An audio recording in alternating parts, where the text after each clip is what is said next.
pulling out. It is Mike Levin. At about 6:30 p.m. on May 20th, 2022. For the first time, I guess, in a while, I'm actually starting the video while I'm just pulling out from getting gas. I usually wait until maybe I'm on the open highway or something like that, but wow. I just feel the need to keep talking, to start talking, to keep talking. My name is Mike. I like to talk. No, it's not my name is Mike. I have a mic. I like to talk. I like to talk into the mic. I like the mic. I love the mic. I'm Mike Levin. I gotta learn to do this by heart. This is like my poem. It's like the poem that was meant to be and made for me. The poem that's meant to be and made for me. I put out a new one about A Tale of Two Pied Pipers, and I'll tell you, it's really weird. You know it's getting weird when the poetry starts spontaneously popping into your mind. I called it a fugue state. And, really, isn't half the stuff we do a fugue state? Isn't a fugue state really just when places other than your frontal lobe are in charge? Places other than your prefrontal, your neocortex, your new crown, right? So the theory goes that, adaptations, life adapts. So first, if you believe in evolution, right? And I do, I believe in evolution, even if it's God's design. People hate that word design because it plays into the camp of intelligent design people who apparently, based on the argument that the anti-intelligent design people make, that there is proof in God's hand in natural designs because it could not have happened at all through evolution. And that just seems a little bit ridiculous because, if you're starting to accept some of the package, like there's such a thing as evolution, that there's such a thing as multiple designs or versions of a thing's iterations, as, things with, survival friendly benefits reproduce more, and things with less survival friendly benefits don't. It seems to me that certain aspects of what we call science is really just rational thought. And those who buy into many of the premises of the Bible and religion are also buying into the rational thought components, of which there is plenty of rational thought in the Bible. I got to read more. I would love to read it in the original Hebrew and Aramaic, but that's not going to happen at 51 years old. I doubt I'm going to be multilingual and fluent enough to read the Bible, the original, the Old Testament, and the 5 books of Moses in their original form. I doubt many of the people who, preach to you about what the Bible says have ever done that. And when it's translated through, into another language, through the mind, through the encoding process of another human mind, it is no longer the original stuff. And language is imperfect as it is, even inspired by God directly as it may be. Imperfect tools with another level of distortion and introducing of imperfections, there's a lot to be questioned. So unless you're reading a text, even I don't, limit it to just the Bible. The same thing applies to Machiavelli's The Prince, which I'm sure was in Italian originally, and Sun Tzu's The Art of War, some form of ancient Chinese. So how can you really have the author's true intent and nuance and subtlety? And those are words I bring up a lot lately because nuance and subtlety count for a lot. In fact, arguably, they count for everything. That the world is nothing but build up nuance and subtlety. And those things that we consider obvious and taken for granted, and the universal guiding rules and principles that resonate with simplicity and beauty and truth and symmetry and harmony and all these other things that we see around us in nature are really made from much more complex, smaller parts that only start to take on the attributes of simplicity when built up in such a way that simplicity emerges. These are very abstract things, but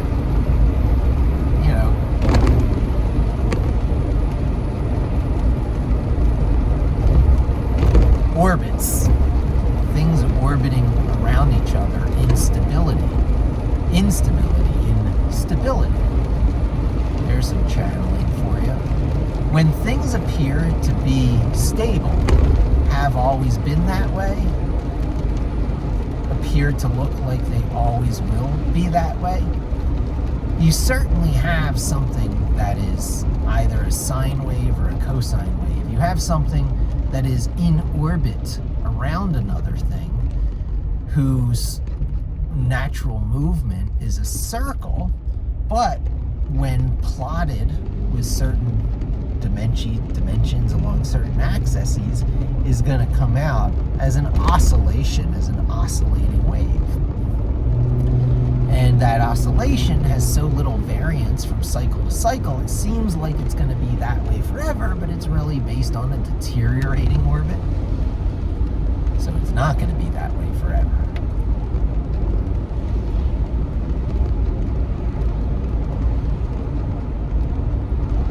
The simplicity of the tick-tock pulse of a clock is built on something that is really vastly more complex and won't last forever.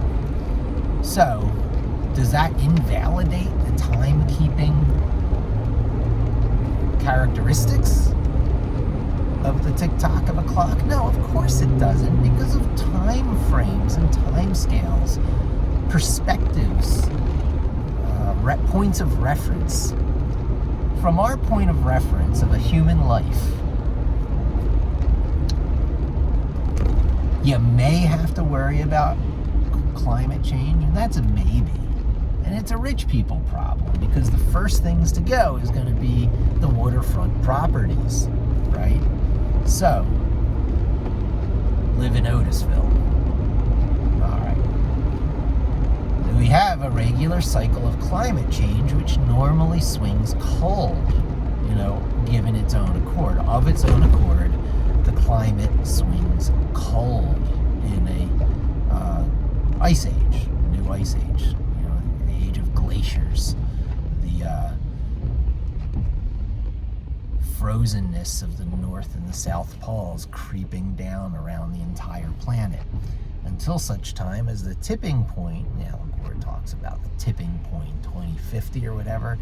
The tipping point traditionally is in the other direction, and then there's a long, deep freeze, and it lasts for a long time. This is not in defense of climate change and global warming, mind you.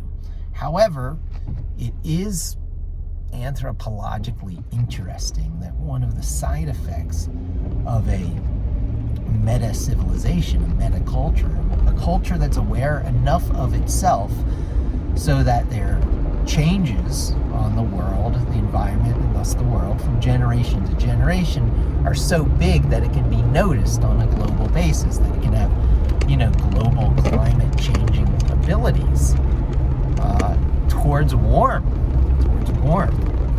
When things give into their own accord, swing cold. Now, these are just funny points of observation. They are not me, suggesting certain conclusions like global warming is good. I would not say that. However, these points of interest are along the same lines of other ones I've pointed out lately, that the amount of time that we're given on the planet is measured by those oscillations I was talking about, those rotations, the rotations around the sun. And that through whatever, coincidence, we've been given 10 fingers.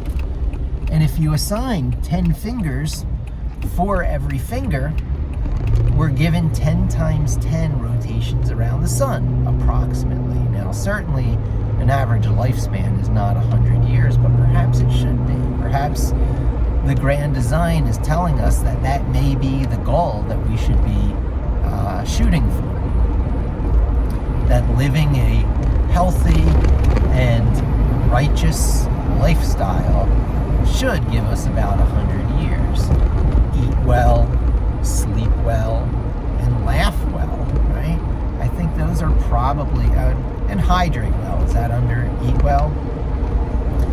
Eat, sleep, drink, and laugh well. So laugh is a funny one. It means don't take yourself too seriously. Don't take others too seriously. And really, for that matter, don't take anything too seriously. Life is too short to get bent out of shape over the little stuff, right? So, live, laugh, love, right? The simple stuff has some of the most complex channeling. The cliches are easy to put down, to put aside as if they shouldn't be abided by due to their mere simplicity. But the ones that stick and reoccur, spontaneously reoccur, the reemergence of these things over time, maybe there's something to pay attention to. To pay attention to. I like FU. I like to pay attention to FU. Whenever I need something arbitrary in nature, FU comes to mind. And when I need a follow-up to FU, it is, without exception, BAR. On rare occasion, it's BAS, FUBAR BAS. On more frequent occasion, it's spam and eggs, because I like Python. Python does some very, very deep channeling. So, there's no reason to fight FU and to be a FU fighter. However, it should be known that things end up FUBAR of their own accord. Naturally, things proceed from the state of things are effed up, that's TAFU, TAFU, to TARFU. Things are really effed up. So the natural progression of any project is from TAFU to TARFU. Things are effed up. They get born that way. They're never born correct. They're born effed up. And then they move from effed up to really effed up as soon as you start to try to do anything about it. Intentional paying attention to a thing messes it up more than its original state. That's just the natural way of things. So there's not enough happiness in your life. You value happiness, so you work on your happiness. Without exception, you will end up less happy. Surprise? Surprise. No, you shouldn't be surprised. While humanity is built on the meta process, I think, therefore I am. I think, therefore I'm slightly more human than animals that also think. I can state the phrase, I think, therefore I am, and I can put it in a soliloquy, in a play that resonates throughout the ages. Therefore, when I think, my thinking has slightly more effect than the thought of the chimps and the bonobos and the orangutans, who also think, therefore they are. They just are not quite as meta about it, as articulate, as able to create righteous feedback loops. So, be be careful when you go meta. Meta can be good, meta can be great. If you think too much, you seal your fate. There's a time to put meta aside, and when is that time? Whenever you're doing anything love-worthy, because meta knocks you out of the love-worthy state. The life, the universe, and everything is full of love-worthy things, right smack in the middle of the despicable stuff. I shit you not, okay? I will not touch JavaScript with a 100-foot pole, but you can certainly pick up the book, Java, the good parts. No, JavaScript, the good parts. JavaScript, because Java has no good parts at all. That just is outside this discussion. Okay, so Java has some good parts, right? It was demonstrating that virtual machines aren't just for breakfast anymore. Virtual machines aren't just for compilers anymore. Virtual machines aren't just for VMware-like products anymore. Virtual machines is the preferred operation of what used to be called the interpreter of interpreted languages, because all the techniques of the statically typed compiled languages can be brought to bear to some degree, insofar as it can be brought to bear on the more dynamic languages, bringing things right up to the edge of machine code, but not quite. And that's generally what virtual machines do. Unless you're JavaScript, it can go right over that edge into compiled machine language. But all of them get to something called the abstract syntax tree, AST, on the way to machine language, okay? Am I losing people? Let me try and bring it back in. Let me try and pull all this together, because I know I jump all over the place, right? So, all tools,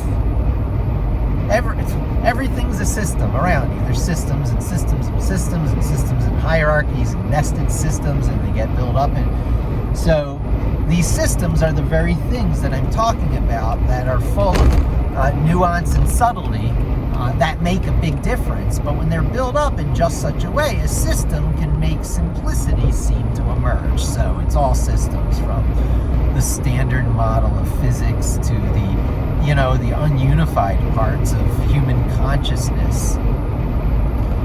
It's all systems.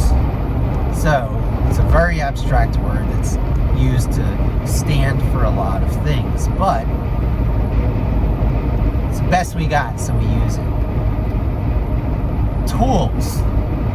Tools are methods of manipulating things in and around and about systems. Systems have to have tools. Systems often make those tools available. The system has the tools built in the form of its interface. Systems have to allow you to interact with them. You interact with the system through its interface. If the system is an application, and a particular instance of that system is a program of that application, then the interface to the program of that application is the application program interface. Do you get it? APIs. You hear API talked about in the programming world a lot, but APIs are just as everywhere and are just as everything as systems, because if you have a system like the standard model, general relativity, whatever, then you also have an API, all the rules that it must abide by, the rules to the best of our knowledge, which exist in two forms. One, the documentation, and two, everything else that can be done that is not in the documentation, but you can find out for yourself through a process of experimentation, trial, and error, to be damned with the documentation. Many secret weapons, much forbidden knowledge comes from exploring the application program interface without regard to the established documentation. That's why anti-gravity likely exists in various forms from various sources. You put aside what everyone knows and says And bam, you've got quantum phase locking, which is not wacky anti-gravity stuff. Just Google it. I keep telling you, if you don't Google quantum phase locking to see how it works today between superconductivity and natural magnets, then you don't really have a full and accurate picture of the true boundary between science fact and science fiction. Science fiction, stuff of Asimov and Dune, is here today. It's here today, my friends. And it's not bound to anti-gravity technology. It's also fusion energy, harnessing the power of a star by letting go of the assumption that you have to have a little mini star in a jar. The star in a jar approach to fusion means you're going to be doing all this complicated moving parts stuff with magnetic containment chambers and computer control systems with such fast response times that, you know, computers have to advance even as more fast than they are today to keep those containment chambers containing, right? So you get exploding complexity problem, O-scale problems, just to get a star in a jar. You don't need it. You don't need a star in a jar. What you need is a fuel injection engine, like a combustion engine in the car I'm driving right now. I should be on electric. Hey, do you hear me, Chrysler, Fiat? Get to electric Jeeps. Jeep Wranglers, not those fake Jeeps. Not Jeep Cherokees, because those aren't Jeeps. Anyone driving a Jeep Cherokee, I'm insulting you. I'm talking to you. Fake Jeeps have drivers who are just a hair better than Nissan Altima drivers, okay? Am I insulting enough people?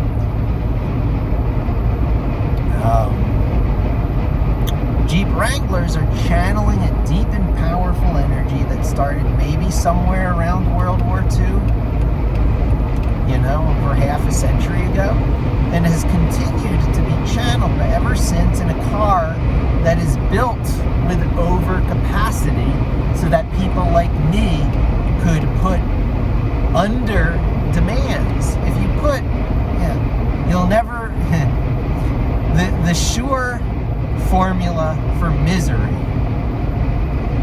is to earn less than you spend, is to have excess consumption and scarce renewal of resources, right? That's living from a position of weakness and a position of scarcity.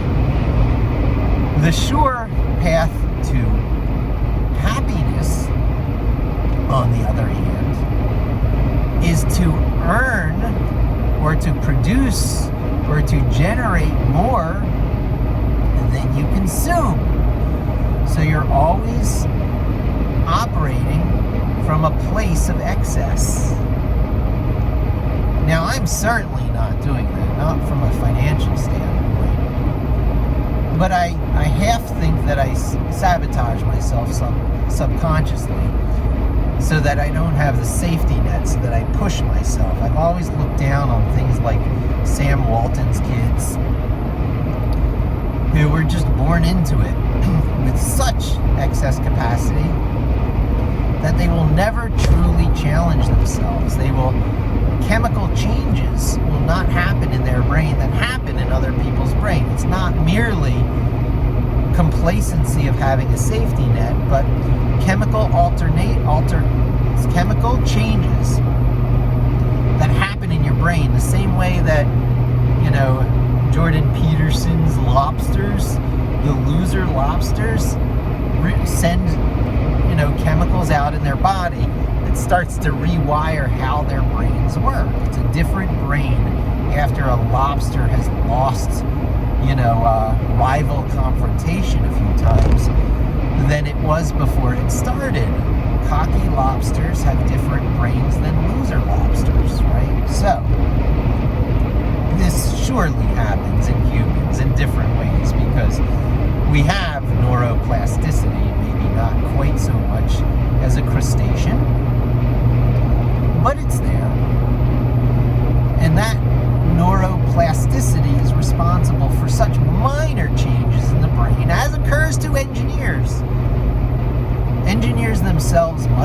it or might not, because I don't think they're terribly self-aware.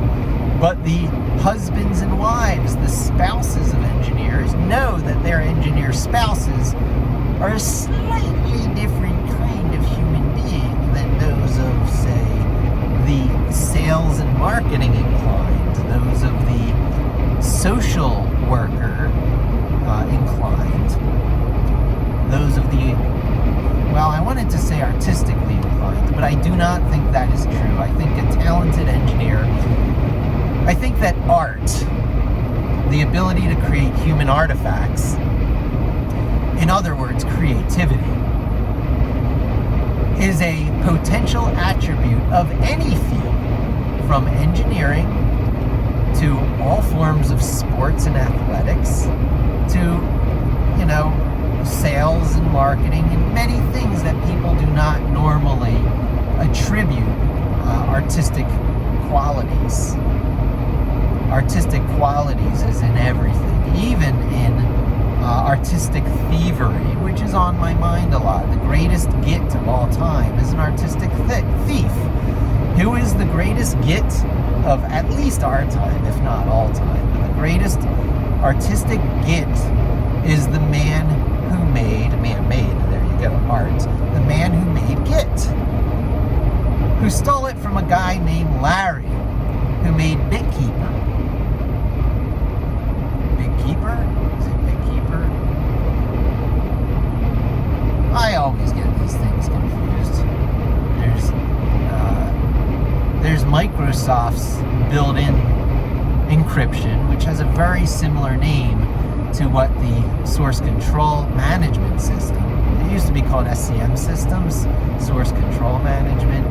But that was too narrow. It's distributed version control, DCM, distributed version control, VCM, distributed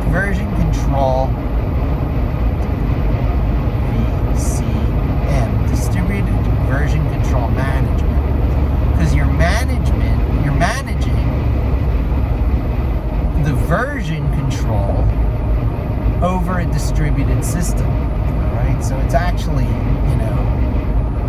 world-changing. It's world-changing in the way DNA was world-changing when it came into this world. So before the distributed version control systems, DVCS, distributed, because everything's a system, comes full circle, doesn't it? Before distributed version control systems, DVCS, things were just version control systems, or source version control, or version source control, or subversion, or SVC, or CVS, or some variation of a thing that put a lock on a software repository and centralized the one and only master copy of a thing in the place from where everyone checked it out. And when it got checked out, usually it got a file lock on it, and no one else could work on it while it was locked out. So if you checked out a file and then you forgot to check it in at night, everyone got mad at you. So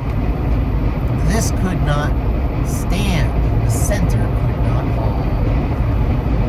So a guy named Larry, with a product I think called BitKeeper, made a proprietary product that controversially was used on the Linux kernel project by Linus Torvalds to maintain and distribute and to collaborate with, at the time, probably hundreds. It came to be thousands today, but at the time, merely hundreds of people.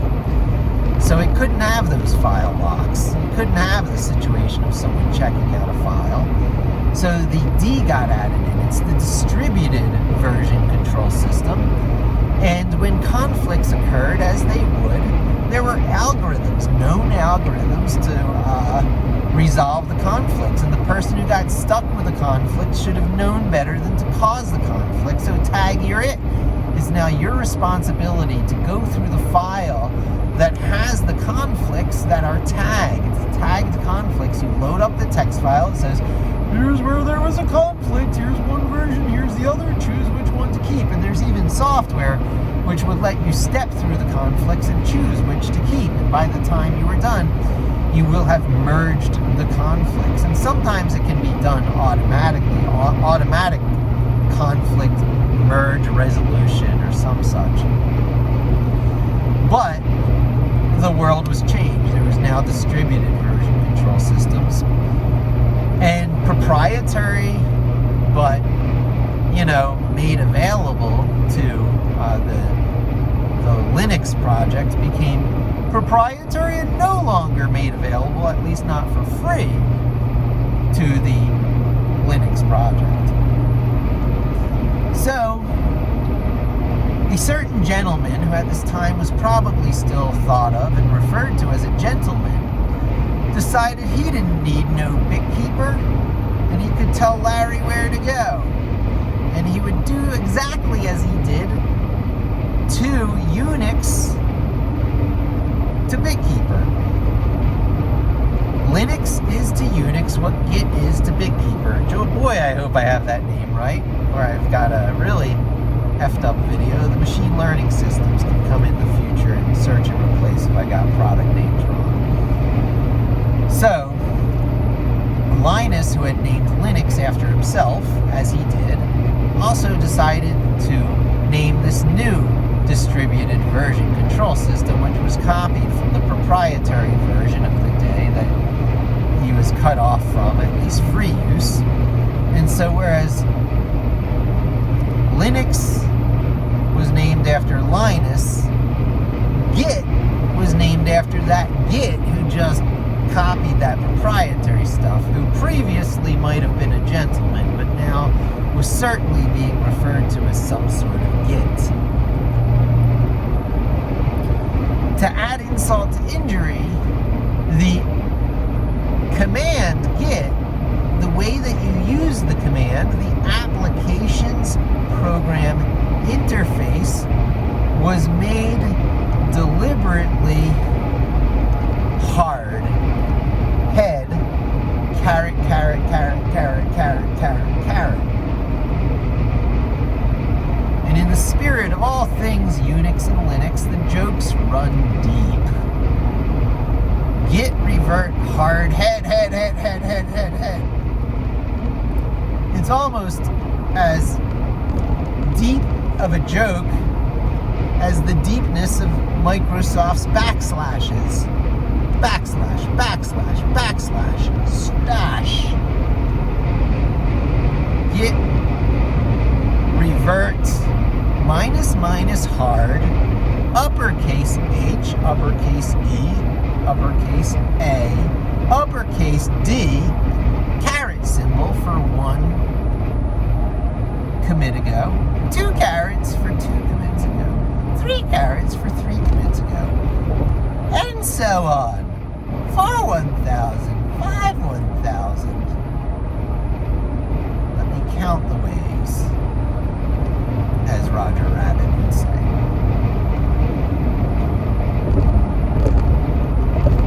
Is any of this making sense to you? One person. Bob, you'll get me. Thank you. There's a few out there. I'm going to try and get your names. I got some interesting followers on and off through the years. They get tuned in, and, of course, certain things I say resonate with them because, like, other people think about this stuff. Oh my God. Is there one true path through tech? No, there's not one true path through tech. But the most righteous is some dialect of Lisp under Emacs. Paul Graham will tell you. Paul Graham, the founder of Y Incubator and Yahoo Stores, and one of the only advocates of the Lisp programming language still around today on the internet.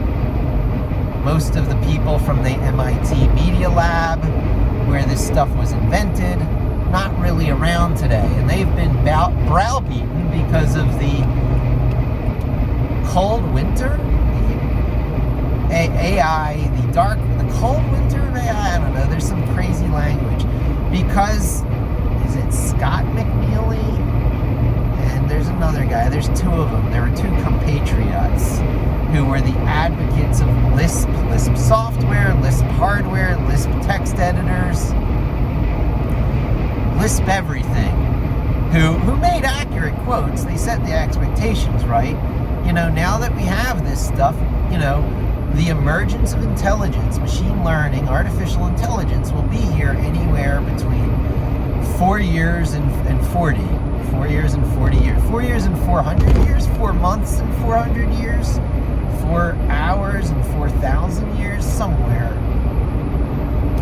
40 days and 40 nights. 40 years through the desert. Something having to do with 40. There's some channeling there for sure. But they had it right. There was a cold winter. The cold winter came from a few misconceptions and shortcomings in hardware. And, the yang, yin and yang, yin and yang. The yin is Lisp. The yin is Emacs. The yin is circular. The yin is meta. The yin is macros. The yin is soft. The yin is blue. The yin is feminine and stormy. The yin is Ada Lovelace. The yin is the creator of the ARM architecture and the RISC architecture in general.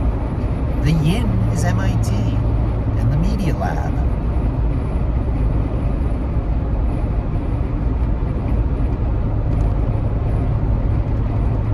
The yang, or the yang. Now, for people who aren't familiar, the yin and the yang are the two fish eating each other in the Chinese symbol of balance that has a hole in the center of each fish head is like the eye. It's a circle. It's my logo. Go look at my logo at mikelev.in. mikelev.in. You will not only see the yin and yang symbol, you will also see my ambigram logo, which reads my name, Mike Levin, because I'm a dick bucket. Upside down, no matter which way you look at it. It's an ambigram, which I have to thank 3 people for including myself.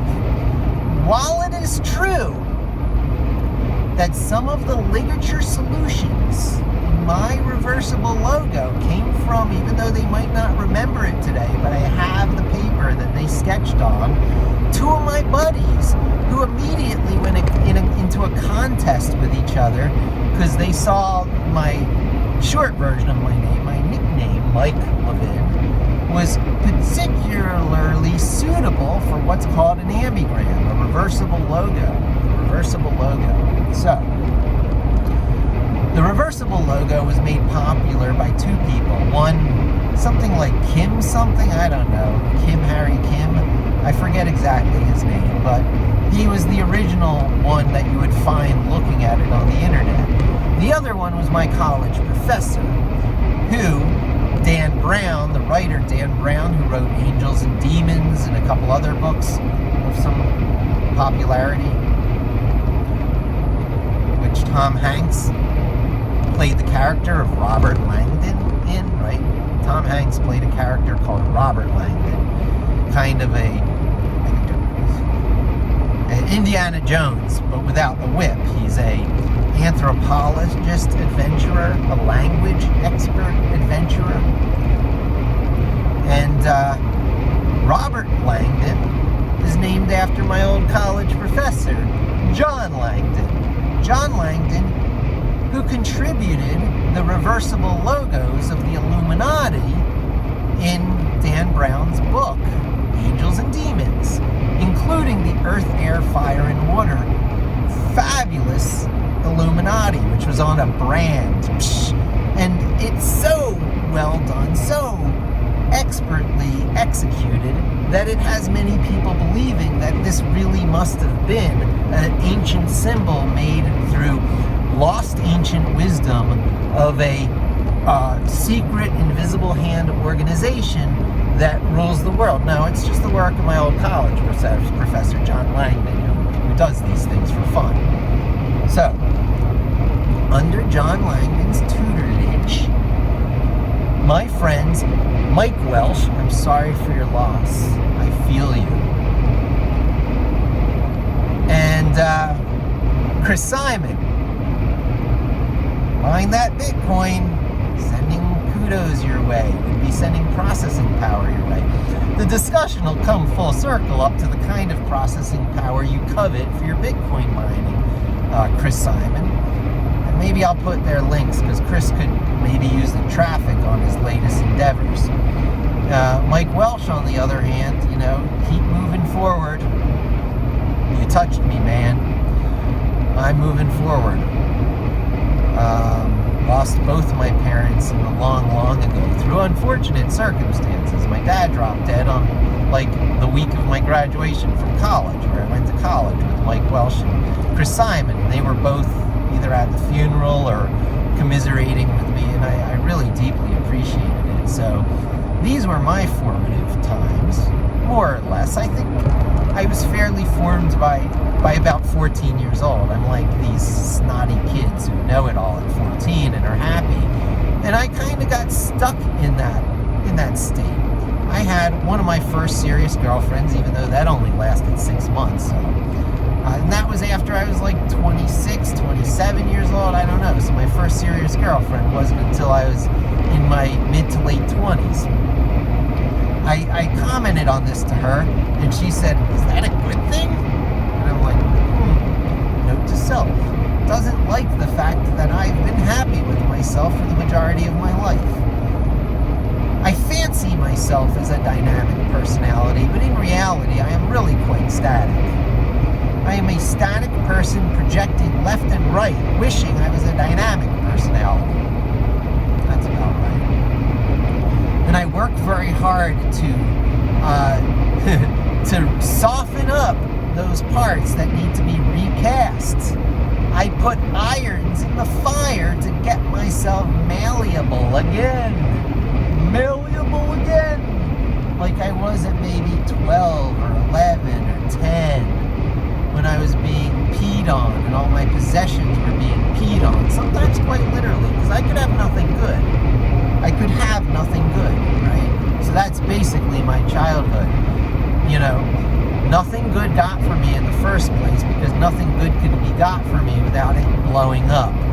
My parents understood that at a subconscious level, so a Lego set of the variety that I just get my kid in a heartbeat would be not a once a year occurrence for me growing up, a once occurrence for me. One really cool Lego set, which was one of the old gray rocket ship Lego sets with Benny. Benny is close to my heart because the one time I got a big Lego set, it was a Benny spaceship Lego set. And everything else, I don't want it because, I don't want it peed on. So, learn to fly low, well under the radar. Learn to not call attention to yourself. Learn to find happiness anyway, because F them, they can't keep me from being happy.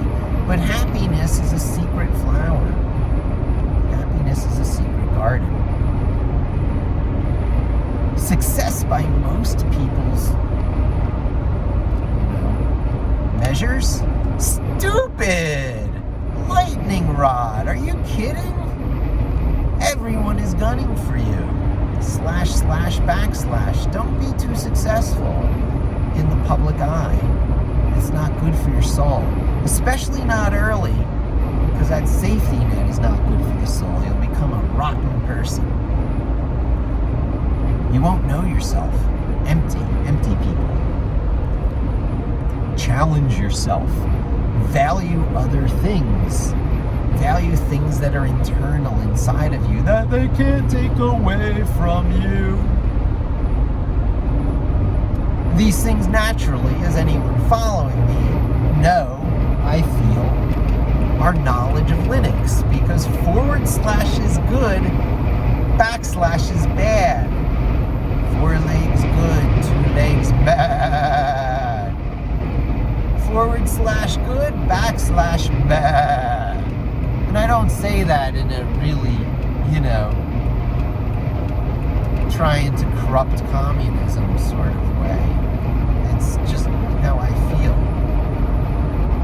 The only reason you should be seeing a backslash is to escape a control character. If you see it in a path, you're making a mistake.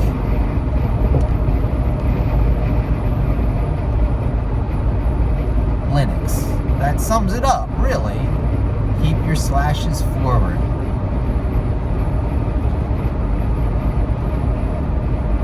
And you're home tilde forward. There's no place like tilde /. You can hang your hat on tilde /. You have a fixed position with tilde /.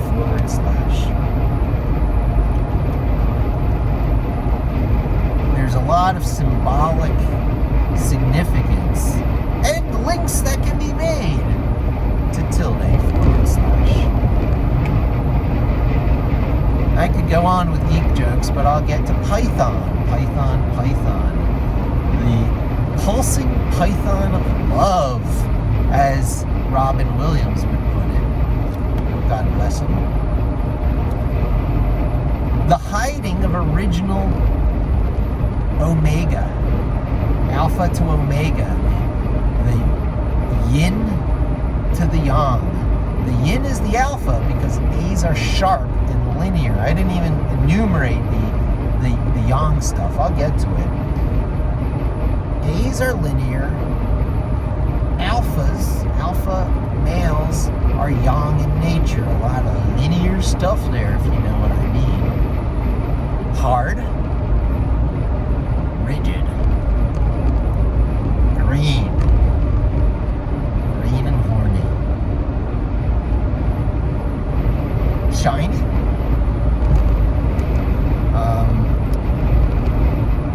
Weaponizable. Bows and arrows, spear throwers. Easy to have in contests.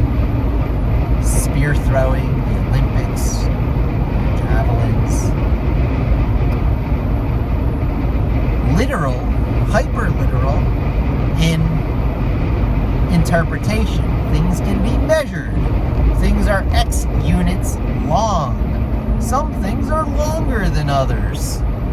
The goodness and badness, the merits of things is measured by in how short and long, how tall and short. This is not true. These are lies. I'm not advocating this. However, optimization can be done in the linear, in the yang of all things. And there's not a lot of creativity, not a lot of invention, but there is a lot of refinement, a lot of improvement. Compilers live in the world of yang. Writing compilers lives in the world of yin. So I guess I've enumerated a lot of yang things, and a reminder that yang is one of the sides of the Yin and Yang Chinese ancient symbol for harmony and balance, adopted by so many things. It might be part of the Tao Te Ching, I believe it is, that's on the cover of that book. It's part of the Korean flag. It's part of my logo, MikeLev.in. Go look at it. And that brings us back to the ambigrams, things that can be read upside down. My college professor, who might or might not be the head of the Illuminati, from whom I bought my canoe. If you've been following me lately, he lived on the Delaware River.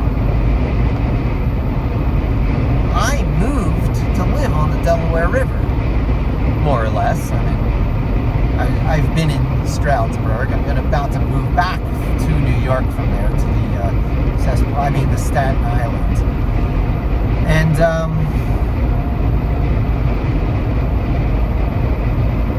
I bought my canoe from him. It's a much longer and larger canoe than I anticipated at first, But now it lets me do this cool thing of throwing an e-bike, an electric bike, a folding electric bike into a canoe. Go down the river, stop at any stop I want, even one person. It was a little tough with my kid. I did this with my kid. And I kept the distance short, was back in a jiffy, on the phone the whole time. So, all right, hella parents. And formative adventures. Alice's Adventures in Wonderland and Dorothy in Oz. And Princess Nell in the Diamond Age. And Harry Potter at Hogwarts. Get over yourself, parents. Let your kids scrape their knees skateboarding. Did you raise them dumb? Do you have dumb kids? Are your kids dumb? Dumb. Why ain't he dumb? My kid knows that stone walls do not a prison make, nor iron bars a cage. Mine's innocent and tranquil, take those for a hermitage. At about 6 years old, 7 years old, I was teaching my child the significance of this. No one can control your thoughts. If you find yourself being triggered by someone's actions, you also find yourself being tricked into letting them into your mind.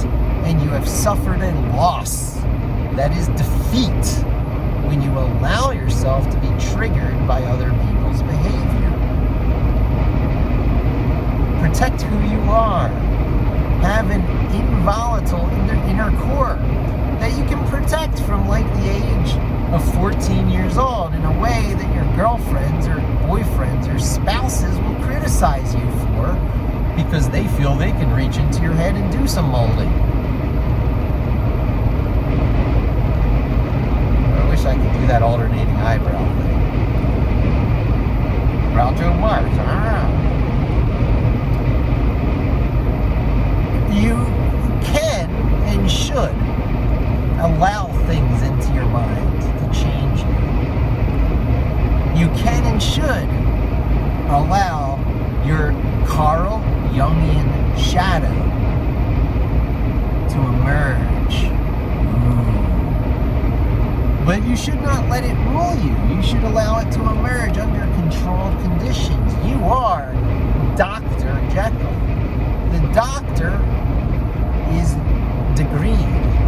The doctor knows what they're doing, him or her. Dr. Jekyll can be a him or a her, or a they. It doesn't matter. Dr. Jekyll is not the monster. Dr. Jekyll can bring out the monster with that little vial of formula, the Hyde formula, that you will see on the Jekyll static site generator logo. Google Jekyll software. Go to its homepage and look at the logo, and you will see a test tube referring to the fact that Dr. Jekyll, who is the markdown files, because it's simple and understandable and human and abiding by the rules that others abide by, can down that formula and become Mr. Hyde. And Mr. is being generous. This probably should be called Dr. Jekyll and the Jungian Shadow Hyde. Run and hide, because here comes Mr. Hyde. Hide your children, for sure. So I'm not advocating bringing out your inner sociopath, but I am advocating thinking in extremes and working in moderation.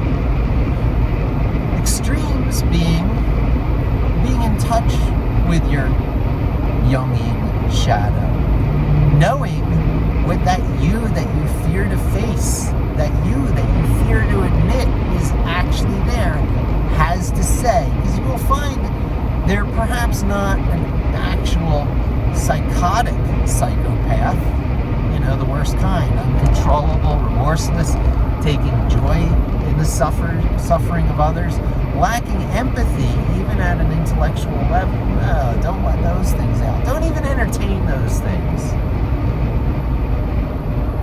But a functional sociopath who appreciates the need for empathy at an intellectual level. Okay, I got the low battery warning, so I'm failing at keeping the battery charged. So I'll probably cut off. So I'm going to wrap it up here and start to upload the video soon. And an hour in, that's pretty good. So, an intellectual, functional sociopath can keep it under control. They can have their Jungian shadow in a bottle. Allow your Jungian shadow in a bottle to emerge. Talk to it. Have a good conversation with it. And then put it back in the bottle. Put it back where it belongs. Cork it up, because you are a human being and you do have that level of control. And then read the actual Jekyll and Hyde seminal book of its genre. The way the Purloined Letter is a seminal book of its genre, not written by Sir Arthur Conan Doyle in the first Sherlock Holmes story, which is the Scarlet Letter, not the Purloined Letter. The Purloined Letter is written by Edgar Allan Poe, with a completely differently named detective, who was the prototype of the archetype of the genre, the seminal story, which all others, including Sir Arthur Conan Doyle, copied. You should read, really, the prototype, the archetype, the seminal stories of almost every genre to be a well-rounded person. And Dr. Jekyll and Mr. Hyde is one of them. It's not in my list of that I've read, so I got to get to it. I know the significance of it. It's Carl Jung come to life. Maybe even before Jung. Was it before or after? I don't know. One certainly influenced the other. So you think in extremes and work in moderation. And bring it back home here. There's a Yin and a Yang. There was a reversible logo. There was the 3 people I owe a great debt to. And then there's the 4th person, which is myself, because I recognize and I act on and I have the initiative and I refine it. You can't discredit Linus Torvalds' accomplishments because Ken Thompson did Unix and someone else did BitKeeper. But you can applaud him and elevate him and exalt him for the way he spotted the important parts of it and made sure his implementation amplified the important parts in a righteous feedback loop, because the nuance and subtlety counts. Was it free and open source, or is it for profit? Is it an ivory tower proprietary product, or is it something that forces you to give back to the community if you use it for profit? These things matter. Is your text editor in need of months of customization before it works exactly the way you want it for powerful spells no one else can cast, Emacs? Or is it something that with just pulling down one vimRC from GitHub customizes it with the tiny light touches so that you use it greatly the same way everyone else uses it, but for a handful of things that are your secret weapons, and not really changed from its baseline operation to dramatically. That's Vim. So Vim is Yang and Emacs is Yin, and both have their role. And where do I begin? You choose the Yin if you want to invent things from scratch and burn your computers from sand and change and redefine and reinvent.